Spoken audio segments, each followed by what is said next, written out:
नमस्कार दोस्तों, सुस्वागतम, वेलकम, अभिनंदन। मैं आपकी अपनी आचार्य वसुधा आप सभी का हार्दिक अभिनंदन करती हूं आपके अपने YouTube चैनल पर। दोस्तों, आज के वीडियो में मैं बात करने वाली हूं मासिक राशिफल के बारे में। कैसा रहेगा मार्च 2022 का महीना मीन लगन वाले जातकों के बारे में। आज इस वीडियो में हम सबसे पहले बात करेंगे कौन कौन से विशेष व्रत, पर्व और त्योहार आने वाले हैं। तो महीने की जो शुरुआत रहेगी वो 1 मार्च यानी कि महाशिवरात्रि से रहेगी। 3 मार्च को फागुन मास शुक्ल पक्ष का आरंभ होगा तथा 10 मार्च को दुर्गा अष्टमी का पर्व मनाया जाएगा। इसी दिन होलाष्टक भी आरंभ होंगे, तो किसी भी शुभ कार्य को करने से रोक लगा दी जाती है। अगले बात करें, 17 मार्च को होलिका दहन होगा। 18 मार्च को दुल्हंडी का पर्व मनाया जाएगा। रंगों का त्योहार होली इस दिन मनाया जाएगा। 25 मार्च को मां शीतला अष्टमी का व्रत और त्योहार किया जाएगा। इसी को बासोड़ा के रूप में भी पूजा की जाती है। अब बात कर लेते हैं ग्रह गोचर के बारे में। तो दोस्तों, सबसे पहले अगर हम बात करें तो 15 मार्च 2022 को सूर्य देव मीन राशि में प्रवेश करेंगे तथा मंगल पूरे महीने मकर राशि में ही रहेंगे। बुध की अगर हम बात करें तो 6 मार्च को कुंभ राशि में प्रवेश करेंगे। 24 मार्च को कुंभ राशि से निकलकर मीन राशि में यानी कि अपनी नीच राशि में जाएंगे। शुक्र लगभग पूरा महीना यहीं रहने वाले हैं। एंड ऑफ द मंथ यानी कि 31 मार्च को कुंभ राशि में 8:39 पर प्रवेश करेंगे। बाकी बचे 4 बड़े ग्रह यानी कि शनि, गुरु, राहु और केतु, ये सभी अप्रैल के महीने में राशि परिवर्तन करेंगे और चंद्रमा हर 2.25 दिन में राशि परिवर्तन करते हैं, जिनके अनुसार हम आपको हमारा साप्ताहिक राशिफल भी देते रहते हैं। तो चलिए चलते हैं वीडियो की तरफ। बात करेंगे मीन लगन वाले जातकों के लिए कैसा रहने वाला है ये सप्ताह। अगर हम बात करें मीन लगन वाले जातकों के बारे में, तो आपके लगन के स्वामी अपने से 12वें में विराजमान हैं और यहाँ से 12वें भाव के अंदर लगन के स्वामी का जाना और वो भी देवगुरु बृहस्पति का होना कहीं ना कहीं आपके इम्यून को थोड़ा खराब करेगा। जिन लोगों को शुगर की प्रॉब्लम है या फिर किसी प्रकार का वसा युक्त यानी कि कोई ऐसी प्रॉब्लम है जिसमें ओवरवेट वो लोग हो रहे हैं, तो उन लोगों को थोड़ा सा ध्यान देने की आवश्यकता है। कोलेस्ट्रॉल या आर्टरी से जुड़ा हुआ भी अगर कोई रोग है तो थोड़ा सा संभल कर चलने की आवश्यकता है। अब अगली बात करते हैं आप लोगों के दूसरे भाव के बारे में, यानी कि आपके धन संचय के, आपके कुटुंब के स्वामी का उच्च होकर 11वें भाव के अंदर बैठना। कहीं ना कहीं दूसरे का स्वामी अगर उच्च होकर 11वें में बैठा है तो लाभ और प्रॉफिट यानी कि आय को भी बढ़ाएगा और कहीं ना कहीं आपका धन संचय भी इंक्रीज होता हुआ दिखाई देगा। नई कोई सेविंग कर सकते हैं, कोई प्लॉट खरीद सकते हैं। मंगल से जुड़े हुए चीजें, जैसे मंगल सबसे बड़ा कारक माना जाता है भूमि का, तो जड़ समेत कोई जमीन इस टाइम पीरियड में आप खरीद सकते हैं।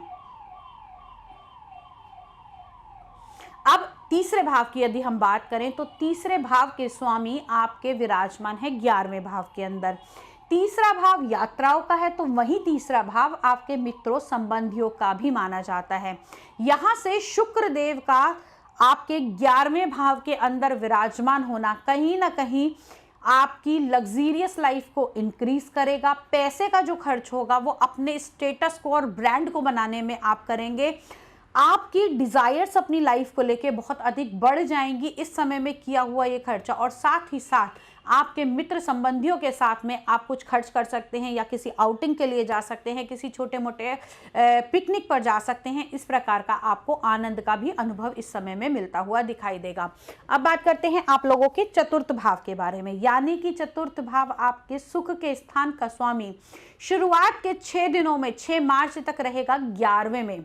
तो सुख, संपत्ति, माता का सुख, वाहन सुख सभी आपको मिलेंगे यहीं पर। चतुर्थ स्थान हृदय का भाव भी माना जाता है, छाती का भाव भी माना जाता है। तो ये शुरुआत के दिनों में तो चीजें ठीक रहेंगी, लेकिन जैसे ही यहां से राशि परिवर्तन करेंगे 6 तारीख को आपके चतुर्थ के स्वामी 12वें भाव के अंदर आएंगे तो थोड़ी सी दिक्कतें बढ़ सकती हैं।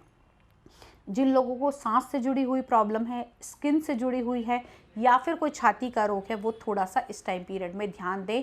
साथ ही साथ जो लोग मनोरंजन के कार्यों से जुड़े हुए हैं, कपड़े का बिजनेस करते हैं या फिर किसी प्रकार की कैलकुलेशन या कंप्यूटेशन के अंदर जुड़े हुए हैं, उन लोगों को भी थोड़ा सा ध्यानपूर्वक अपना कार्य करना पड़ेगा।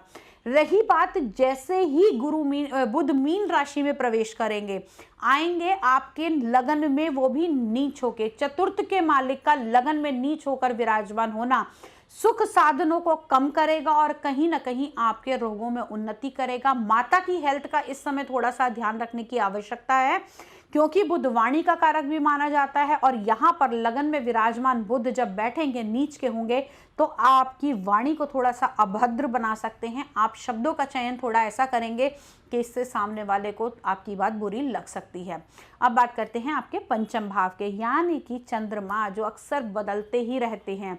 तो आपके प्रेम में बड़े बड़े मूड विंग्स आते रहते होंगे। आपके, अगर मैं बात करूं दोस्तों के या जॉब के बारे में, तो आपकी लगातार चीज़ें बदलती रहती होंगी। आपका मन एक जगह नहीं टिकता होगा, किसी भी एक काम को कार्य में आपका मन नहीं लगता होगा। इसके लिए अगर आप चंद्रमा के मंत्रों का जाप करें, मैं कहूँगी सबसे बड़ा रामबाण उपाय, आप महाशिवरात्रि से भगवान भोलेनाथ का एक मृत्युंजय मंत्र पकड़ लीजिए या फिर आप ओम नमः शिवाय का जाप करना शुरू कर दीजिए और इसको लगातार करते रहिए। आपके जीवन के जितने भी हर्डल्स हैं वो सब समाप्त हो जाएंगे, क्योंकि जहां चंद्रमा आपके पंचम का स्वामी है, वहीं आपके पुण्य कर्मों का भी स्वामी है और शिव पूजा आप लोगों के लिए एक अमृतदायक बूटी के समान कार्य करेगी।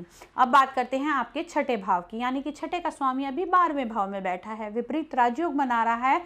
कहीं ना कहीं छठे भाव के मालिक की खुद के ही भाव पर दृष्टि हो रही है, तो आपको सरकार से या फिर आप कोई प्रोविडेंट फंड निकलवा सकते हैं या फिर कोई लोन लेने के इस टाइम में पीरियड में सोच सकते हैं। लेकिन जैसे ही सूर्य यहाँ से एक्टिव होकर आपके 15 तारीख के बाद आपके लगन में आएंगे, उस टाइम पीरियड के दौरान आपको थोड़ा सा अपनी पर्सनल लाइफ में, यानी कि मैं कहूँ दाम्पत्य जीवन में संभल कर चलने की आवश्यकता होगी।